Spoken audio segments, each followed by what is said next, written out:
Hello student, welcome back to my channel starlight coaching centre. तो student, अब हम आपको कहने का तात्पर्य वो फिजिक्स पढ़ा रहे हैं प्यारे बच्चों। फिजिक्स के अंतर्गत प्यारे बच्चों फर्स्ट क्लास आपको दे दिए हैं। और फर्स्ट क्लास में हमने क्या क्या डिस्कस किया था प्यारे बच्चों। फर्स्ट क्लास में हमने वैद्युत आवेश के विषय में और कूलाम के नियम, वैद्युत आवेश और उसमें जो पॉइंट थे वो बताए थे। और इसके बाद और क्या बताए थे प्यारे बच्चों, उसमें कूलाम का नियम बताया जो कि परीक्षा की दृष्टि से आपके लिए वेरी वेरी मोस्ट इंपॉर्टेंट प्यारे बच्चों। इसके बाद क्या आया, अब इसके बाद आपको सबसे पहले इसमें हम आपको वन कूलाम की परिभाषा बताएंगे, क्योंकि बहुत इंपॉर्टेंट है प्यारे बच्चों। ओके, फिर इसके बाद जो होंगे टॉपिक वो पढ़ाएंगे प्यारे बच्चों। और क्लास को अधिक से अधिक शेयर करिएगा और चैनल को सब्सक्राइब करिएगा, जिससे कोई भी क्लास को हम अपलोड करें सबसे पहले उसका नोटिफिकेशन आप तक पहुंचे प्यारे बच्चों। तो चलिए देरी न करते हम क्लास को स्टार्ट करते हैं प्यारे बच्चों। तो सबसे पहले देखिए हम वन कूलाम की परिभाषा को देखेंगे, क्योंकि ये 2 नंबर के लिए पहली बात तो नहीं, तो 1 नंबर के लिए आपके लिए बहुत इंपॉर्टेंट है प्यारे बच्चों। ओके, तो सर चलिए सबसे पहले हम वन कूलाम की परिभाषा आपको बताते हैं।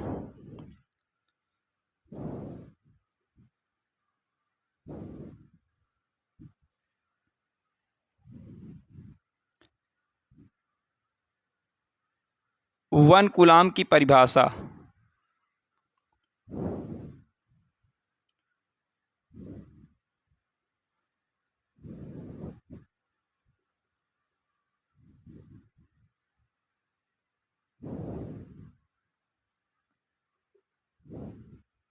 देखिए वन कूलाम क्या होता है, चूंकि आई बराबर क्या होता है, क्यू अपान टी होता है, धारा बराबर आवेश बटा समय होता है। तो यहाँ से हम क्या करेंगे, इसलिए हम क्या कर सकते हैं, क्यू बराबर आई इंटू क्या कर देंगे, टी कर देंगे। लिखेंगे यदि यदि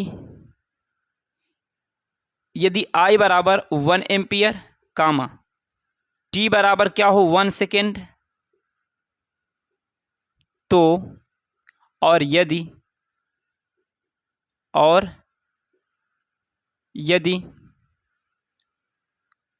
किसी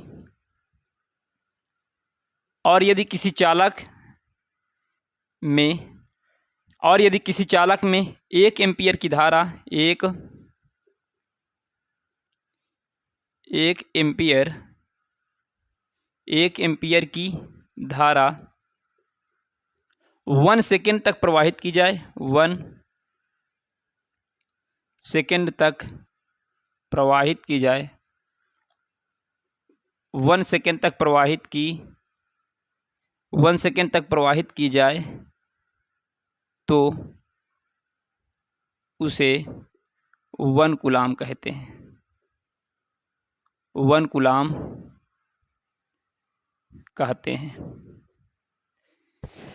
प्यारे बच्चों। वन कूलाम की परिभाषा जो है बहुत इंपॉर्टेंट है आपके एग्जाम के लिए प्यारे बच्चों। देखिए तो क्या करना क्या है, सबसे पहले इसकी डिफिनीशन को हम इस फार्मूले के अकॉर्डिंग बताए हैं। आई बराबर चूंकि धारा बराबर आवेश बटा समय होता है, और तो हम क्या करेंगे, इसका अपान 1 कर सकते हैं। तो 3 मल्टीप्लाई करवाएंगे तो क्यू इक्वल टू क्या आई टी हो जाएगा। यदि धारा हम क्या कर दें 1 एम्पियर कर दें और टी को समय को हम 1 सेकेंड कर दें, और यदि किसी चालक में 1 एम्पियर की धारा 1 सेकेंड तक प्रवाहित की जाए, तो उसे क्या कहते हैं, वन कूलाम कहते हैं। तो इस प्रकार से प्यारे बच्चों ये क्या वन कूलाम की परिभाषा होगी। अब देखिए वन कूलाम के बाद आता है परावैद्युतांक। थोड़ा हम परावैद्युतांक के विषय में आपसे डिस्कस कर लेते हैं प्यारे बच्चों।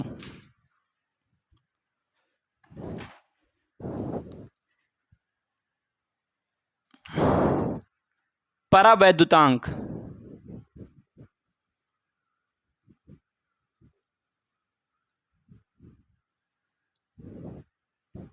देखिए, परावैद्युतांक को हम किससे डिनोट करते हैं, के से डिनोट करते हैं। तो परावैद्युतांक डिफिनीशन को कैसे क्या डिफाइन करेंगे समझेंगे। परावैद्युतांक जैसे हम अभी तक क्या पढ़े, कहीं कहीं आपको नीतांक में अभी नीचे ही इसके मिलेगा कि के इक्वल टू क्या होता है, एफ अपान क्या होता है, एफ एम होता है। ये क्या होता है, माना एक बिंदु आवेश क्यों होता तथा उससे आर दूरी पर एक धन परीक्षण आवेश क्या होता, क्यों 0 होता है। उसके बीच लगने वाला बल तथा माध्यमों के बीच लगने वाले बल का जो अनुपात होता है परावैद्युतांक कहलाता। तो अभी आपको जरूरत पड़ेगी परावैद्युतांक क्या होता है। सबसे पहले हम परावैद्युतांक के विषय में डिस्कस करेंगे, ठीक है ना। फिर इसके बाद आगे देखते हैं परावैद्युतांक क्या होता है। तो परावैद्युतांक डिफिनीशन इसी के अकॉर्डिंग हम बोल देंगे, ठीक है ना।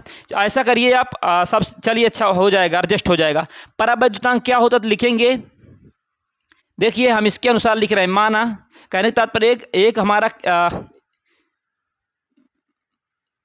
एक हमारा आवेश क्या है, क्यों है, तथा इससे r दूरी पर एक धन परीक्षण आवेश क्यों 0। धन परीक्षण आवेश क्या होता है, धन परीक्षण आवेश 0 ये होता है, जैसे हम मैथमेटिक्स में क्या करते हैं, मैक्सिमम x मानते, उसी प्रकार हम मान लेते एक बिंदु आवेश क्यों है तथा इससे r दूरी पर एक धन परीक्षण आवेश क्यों 0 रखा हुआ है, ठीक है ना। तो इनके बीच मीन्स निर्वात के बीच, इनके बीच लगने वाला बल, इसके बीच क्या है, निर्वात है, कोई माध्यम नहीं है। तो एक कहने का तात्पर्य हुआ, लिखेंगे क्या, एक बिंदु आवेश क्यों तथा इससे r दूरी पर एक धन परीक्षण आवेश क्यों 0 लिखा, तब कूलाम के नियम के अनुसार, है ना, तब कूलाम के नियम के अनुसार हम क्या करेंगे, डिफिनीशन को डिफाइन करेंगे। तो इसमें क्या लिखेंगे, परावैद्युतांक में हम क्या लिखेंगे, परावैद्युतांक में हमें लिखना है कि दो आवेशों के कहने का मतलब ये, कहने का तात्पर्य ये हुआ, दो आवेशों के बीच लगने वाला बल, लिखेंगे दो आवेशों के बीच लगने वाला बल, दो आवेशों के, दो आवेश निर्वात में कह सकते हैं, या दो आवेशों के बीच लगने वाला, दो आवेशों के बीच लगने वाला बल तथा दो आवेशों के माध्यमों के बीच लगने वाला बल, तथा दो आवेशों के माध्यमों के बीच, माध्यमों कह सकते हैं, या फिर परावैद्युत पदार्थ कह सकते हैं, ठीक है ना। माध्यम का मतलब परावैद्युत पदार्थ होता है। दो आवेशों के बीच लगने वाला बल तथा दो आवेशों के बीच लगने वाला बल तथा दो आवेशों के माध्यमों के बीच लगने वाले बल के अनुपात को परावैद्युतांक कहते हैं। परावैद्युतांक कहते हैं। इसे कैसे प्रदर्शित करते हैं, इसे कैसे प्रदर्शित करते हैं, कैसे प्रदर्शित करते हैं।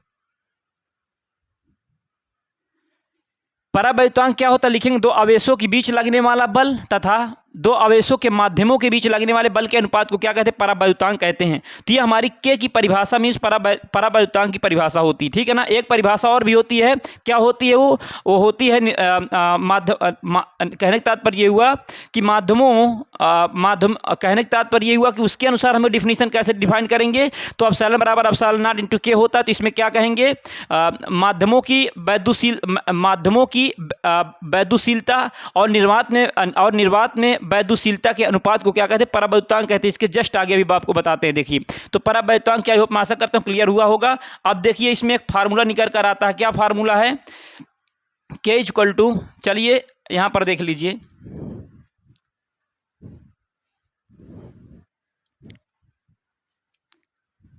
के इक्वल टू फार्मूला होगा, के इक्वल टू एफ अपान क्या होता है, एफ एम होता है। क्लियर है, ये हमारा फार्मूला होता है।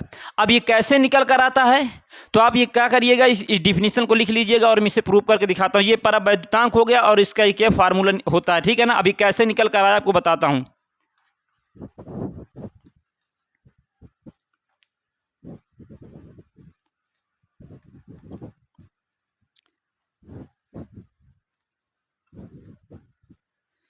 देखिए समझिएगा ये कैसे निकल के आया है, लिखेंगे, प्रूव करेंगे। इसे हम प्रूव करके आपको दिखा रहे हैं। क्या है, माना एक बिंदु आवेश क्या है, माना एक बिंदु आवेश क्या है, क्यों है, ठीक है ना।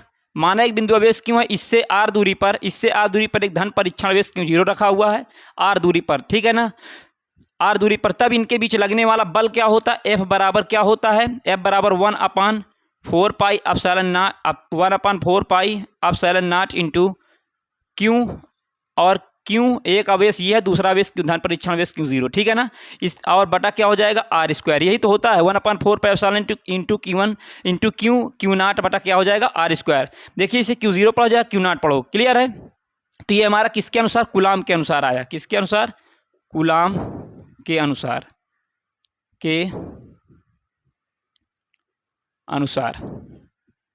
ये कूलाम के अनुसार प्यारे बच्चों निकल कर आया है। ओके, इसे हम इक्वेशन नंबर 1, दो दो परावैद्युत पदार्थ, इसके देखिए इसके बीच क्या, दो आवेशों के परावैद्युत पदार्थ के माध्यम या कह सकते हैं, दो कहने का तात्पर्य हुआ, इसे दूसरे शब्दों में क्या कह सकते हैं, दो आवेशों के माध्यमों के बीच लगने वाले बल का फार्मूला क्या होगा। दो आवेशों के माध्यमों या परावैद्युत पदार्थों, लिख लीजिए, दो आवेशों के परावैद्युत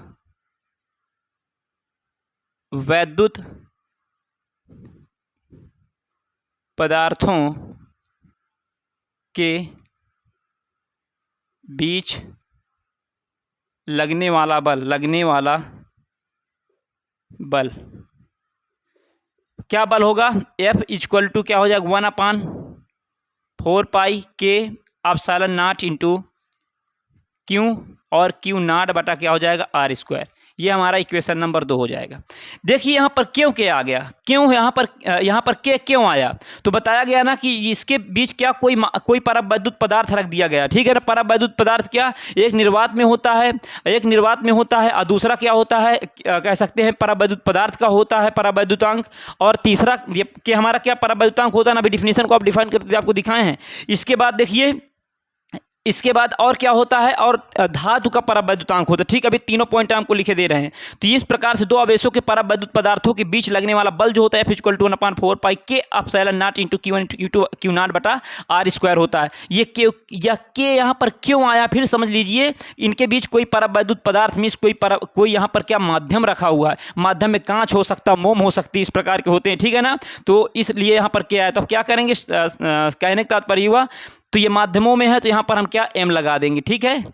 अब ये इक्वेशन नंबर 1 और इक्वेशन नंबर 2, समीकरण 1 भागे समीकरण 2 करेंगे। अब क्या करेंगे, देखिए लिखेंगे समीकरण 1 भागे समीकरण 2,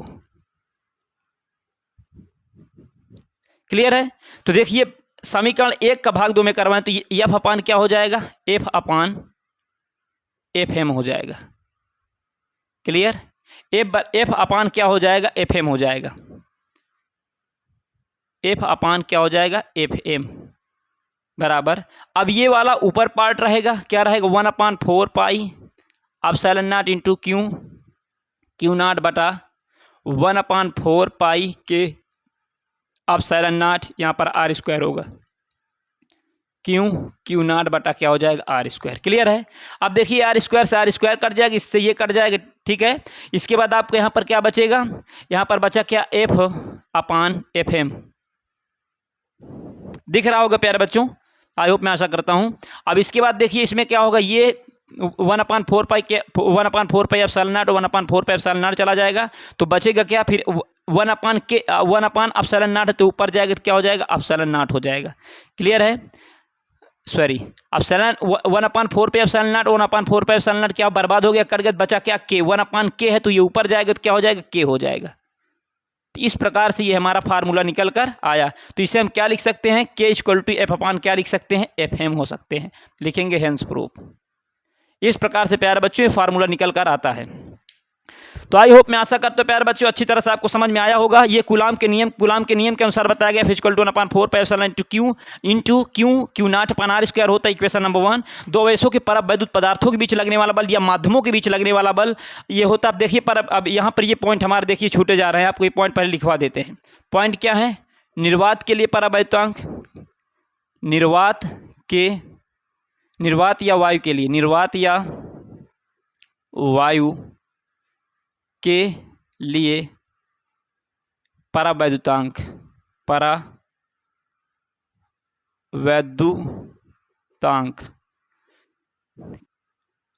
हमेशा और हमेशा के बराबर 1 होगा, क्लियर है। फर्स्ट पॉइंट इसका प्यारे बच्चों आप स्क्रीनशॉट ले लीजिए, फिर आगे थोड़ा 2 पॉइंट और उसमें भी बता देते हैं आपको। आई होप, मैं आशा करता हूँ आप इसका स्क्रीनशॉट ले लिए होंगे प्यारे बच्चों। देखिए अब दूसरा क्या होगा, परावैद्युत पदार्थ का परावैद्युतांक, परावैद्युत पदार्थ का परावैद्युतांक,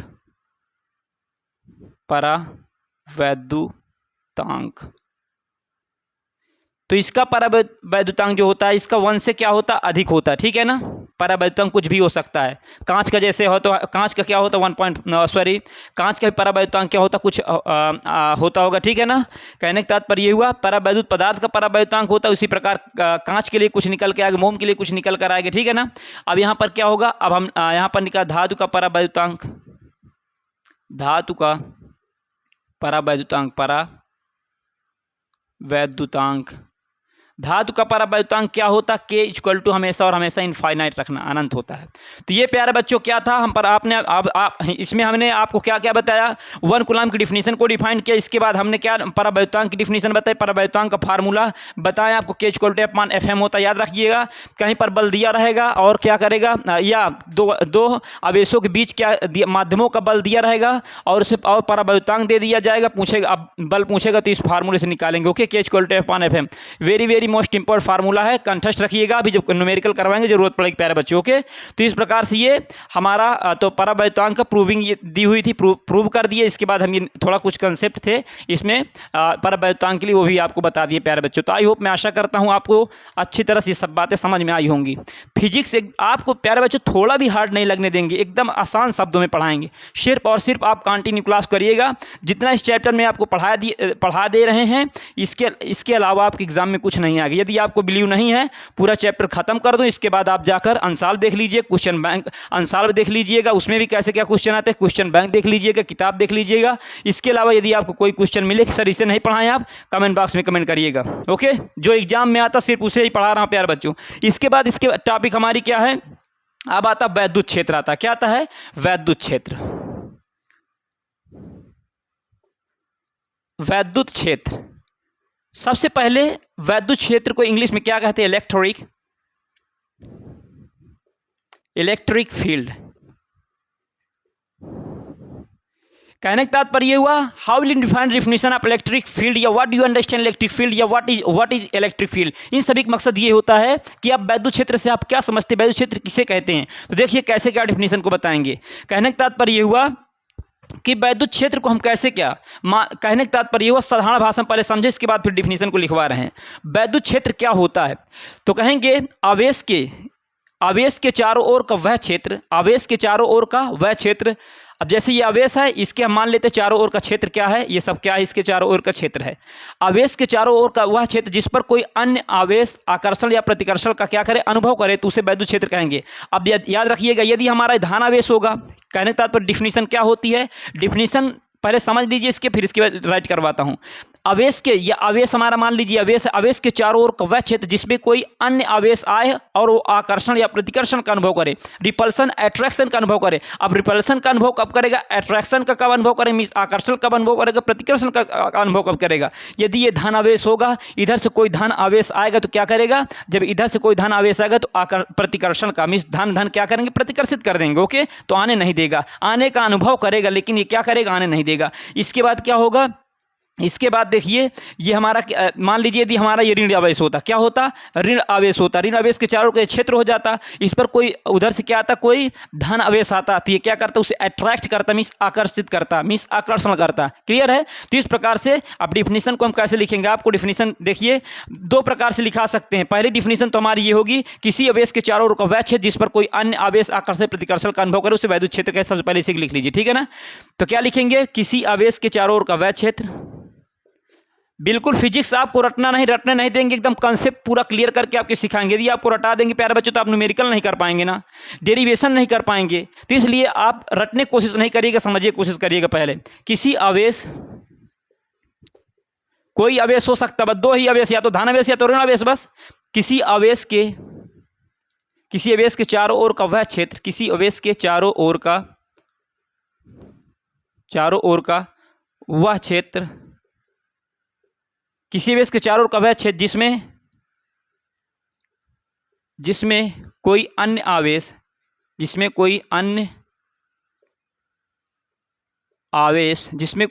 आवेश आकर्षण या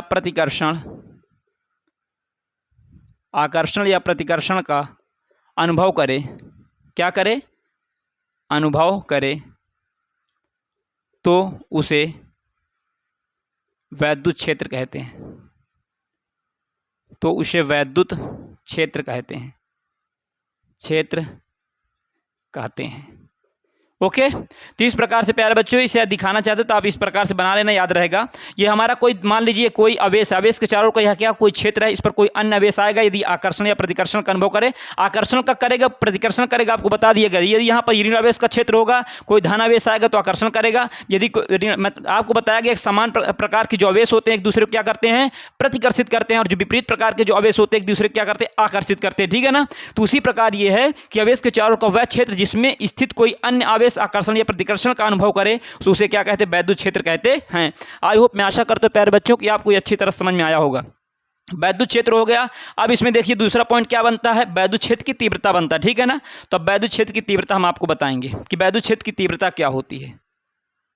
वैद्युत क्षेत्र की तीव्रता, देखिए वैद्युत क्षेत्र की तीव्रता क्या होती, कहने का तात्पर्य यह हुआ कि इसकी डिफिनीशन को हम कैसे डिफाइन करेंगे। तो वैद्युत क्षेत्र की तीव्रता क्या होती है, वैद्युत क्षेत्र के कहने का तात्पर्य यह हुआ, वैद्युत क्षेत्र में, अब देखिए यहां समझिएगा, ये हमारा कोई मान लीजिए वैद्युत क्षेत्र है, क्या है वैद्युत क्षेत्र है।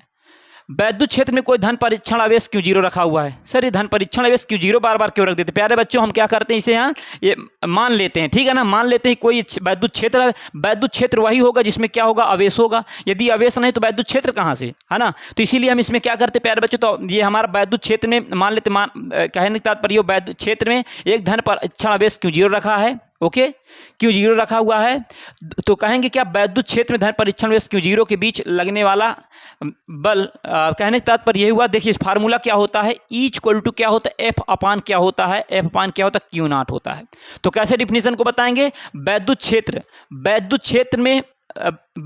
में एक धन परीक्षण आवेश क्यों जीरो रखा है, तथा वैद्युत क्षेत्र में एक धन परीक्षण आवेश क्यों जीरो रखा, तथा इसके बीच लगने वाला बल का जो अनुपात होता है वैद्युत क्षेत्र की तीव्रता कहलाता है। कहने का तात्पर्य हुआ वैद्युत क्षेत्र में किसी बिंदु पर रखे धन परीक्षण आवेश पर लगने वाला बल तथा उस परीक्षण आवेश के अनुपात को वैद्युत क्षेत्र की क्या कहते हैं, तीव्रता कहते हैं। ओके, देखिए पहले समझ लीजिए, फिर राइट करेंगे। वैद्युत क्षेत्र में किसी बिंदु पर रखे धन परीक्षण आवेश पर लगने वाला बल तथा उस परीक्षण आवेश के अनुपात को, अनुपात मतलब क्या, बटा कहते हैं, अनुपात को उस बिंदु पर वैद्युत क्षेत्र की तीव्रता कहते हैं। दूसरी डिफिनीशन आप बता सकते हैं, एकांक धन परीक्षण आवेश पर लगने वाले बल को क्या कहते हैं, वैद्युत क्षेत्र की तीव्रता कहते हैं। तीसरी डिफिनीशन आप बता सकते हैं, वैद्युत बल तथा धन परीक्षण आवेश के अनुपात को वैद्युत क्षेत्र की तीव्रता कहते हैं। 3-4 डिफिनीशन आप बता सकते हैं। ओके, चाहे आप जैसे बताइए। देखिए किताब की जो भाषा है वो कैसी है उसे मैं राइट कर देता हूँ, क्योंकि ये आपको एग्जाम में यही लिखना है। ठीक है ना, वो भी सही है और ये भी सही, तो आप इसे लिखिएगा। लिखेंगे वैद्युत क्षेत्र में किसी बिंदु, वैद्युत क्षेत्र में या विद्युत क्षेत्र में। एक बच्चे ने कमेंट किया कि सर वैद्युत क्षेत्र विद्युत क्षेत्र में कोई, आप गलत लिखे हैं, मैं वैद्युत क्षेत्र लिखा हुआ तो कहा वैद्युत क्षेत्र आप गलत लिखे हैं, विद्युत क्षेत्र होगा। तो देखिए वैद्युत क्षेत्र और विद्युत क्षेत्र में कोई डिफरेंस नहीं, बात वही है। तो विद्युत या चाहे लिखो चाहे विद्युत क्षेत्र में किसी बिंदु पर रखे धन परीक्षण आवेश पर, विद्युत क्षेत्र में किसी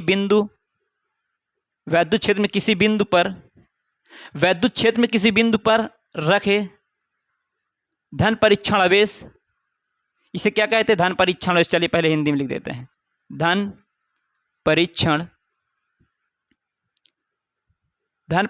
आवेश Q0 के बीच लगने वाला बल तथा उस परीक्षण आवेश के अनुपात को, तथा उस परीक्षण आवेश के अनुपात को उस बिंदु कहने तक परीक्षण आवेश के अनुपात को उस बिंदु पर वैद्युत क्षेत्र की तीव्रता कहते हैं। वैद्युत क्षेत्र की तीव्रता कहते हैं। प्यारे बच्चों इसी प्रकार आपको डिफिनीशन लिखना, निश्चित रूप से प्यारे बच्चों ये डिफिनीशन आपको समझ में आई होगी और ये एग्जाम के लिए बहुत इंपॉर्टेंट है। और इसे प्रदर्शित करते हैं, लिख लीजिए, और इसे प्रदर्शित करते हैं, प्रदर्शित करते हैं, प्रदर्शित करते हैं। ओके, तो इस प्रकार से वैद्युत क्षेत्र में किसी बिंदु पर रखे धन परीक्षण आवेश पर लगने वाला बल तथा उस परीक्षण आवेश के अनुपात को उस बिंदु पर वैद्युत क्षेत्र की तीव्रता कहते हैं। अब देखिए इसे इसके स्क्रीनशॉट ले लेंगे, फिर बता समझाते प्यारे बच्चों आपको। इसे किससे प्रदर्शित करते हैं? इसे हम ई से प्रदर्शित करते हैं। अब देखिए ई से प्रदर्शित करते तो ई बराबर क्या होता है? ई बराबर होता है एफ अपान क्यों होता है। क्लियर है? ये आवेश ही होता है प्यारे बच्चों। क्यों होता है? अब यहाँ पर हम आपको बताएंगे क्या, सबसे पहले बताएंगे कि ये सूत्र आपका हो गया। अब इसका मात्रक क्या होता है? बल का मात्रक क्या होता है? न्यूटन होता है। तो ई का मात्रक, ई का मात्रक, मात्रक क्या होगा? न्यूटन प्रति कूलम। ठीक है, नहीं सी से प्रदर्शित करते हैं तो ये हमारा क्या हो जाएगा? मात्रक। ई की विमा, ई की विमा क्या होगी? तो हम जानते हैं कि बल की न्यूटन की क्या होती है, मीन्स बल की क्या होती है? एम एल टी की पावर -2, एम एल टी की पावर -2। कूलम की क्या होती है? AT होती है। क्लियर है? तो अब क्या हो जाएगा? यहाँ से निकल कर आएगा, ये ऊपर जाएगा तो क्या हो जाएगा? एम एल टी की पावर -3 A की पावर -1। कैसे? ये टी है ऊपर जाकर ऋणात्मक हो जाएगा, फिर ये घाते ऋण हो जाएंगे और गुणन जुड़ जाती हैं, फिर ये इसकी पावर 1 ऊपर जाएगी तो माइनस हो जाएगा। तो इस प्रकार से इसकी ये क्या हो जाएगी? ई की विमा हो जाएगी, ई की विमा हो जाएगी। ओके, तो ई इतना ये होता। अब और याद रखिएगा ई जो होती है, ई पॉइंट नंबर 1 डाल के लिख लेना। ई जो होती, ई वेक्टर सदिश राशि है। क्या है? ई सदिश राशि है, या ई वेक्टर क्या है? सदिश राशि है, सदिश राशि है। तो प्यारे बच्चों इसके अंतर्गत इतना ही था। हमने आपको बता दिया कि वैद्युत क्षेत्र की तीव्रता क्या होती है, उसका मात्रक क्या होता है। क्लियर है? फिर इसके बाद इसकी विमा क्या होती है और ये कैसी राशि है? ये एक सदिश राशि है। तो आई होप, मैं आशा करता हूं प्यारे बच्चों आपको ये अच्छी तरह समझ में आया होगा। हमने आपको क्या क्या बताया? सबसे पहले 1 कूलम की परिभाषा बताएं, इसके परावैद्युतांक बताएं और परावैद्युत पदार्थ के जो क्या थे, कुछ मान थे, वो आपको बताएं। इसके बाद हमने आपको क्या बताया? वैद्युत क्षेत्र बताया, फिर वैद्युत क्षेत्र की तीव्रता बताई। आई होप, मैं आशा करता हूँ आपको अच्छी तरह से समझ में आया होगा प्यारे बच्चों। यदि आपको समझ में कोई पॉइंट नहीं आया तो आप क्या करिएगा? थोड़ा वीडियो को दोबारा देखिएगा, अच्छी तरह समझ में आ जाएगा। ऐसा कुछ छोड़ते नहीं कि आप जो आपको समझने में क्या हो प्रॉब्लम हो प्यारे बच्चों। तो आई होप, मैं आशा करता हूं आपको अच्छी तरह समझ में आया होगा। और प्यारे बच्चों वीडियो को अधिक से अधिक शेयर करिएगा, चैनल को सब्सक्राइब करिएगा, जिससे हम कोई भी क्लास को अपलोड करें सबसे पहले उसका नोटिफिकेशन आप तक पहुंचे प्यारे बच्चों। और अब आपको देखिए ये जो फिजिक्स की हमारी क्लास होगी, ये आपको पर डे क्या होगी? इवनिंग में मिलेगी प्यारे बच्चों, मीन्स शाम में आपको मिलेगी। और जो मैथ की होगी प्यारे बच्चों, सुबह आपको क्लास मिलेगी। फिर जब मैथ का एक चैप्टर कंप्लीट हो जाएगा, जस्ट उसके बाद केमिस्ट्री पढ़ाएंगे। तो इस प्रकार से हमारी रणनीति होगी, स्ट्रेटजी होगी, और ये आपके परीक्षा के लिए बहुत अच्छी साबित होगी प्यारे बच्चों। और अधिक से अधिक प्रैक्टिस करिएगा और कंटिन्यू क्लास करिएगा। चलिए मिलते हैं नेक्स्ट वीडियो में। Thanks for watching this video. Love you, take care, bye bye प्यारे बच्चों।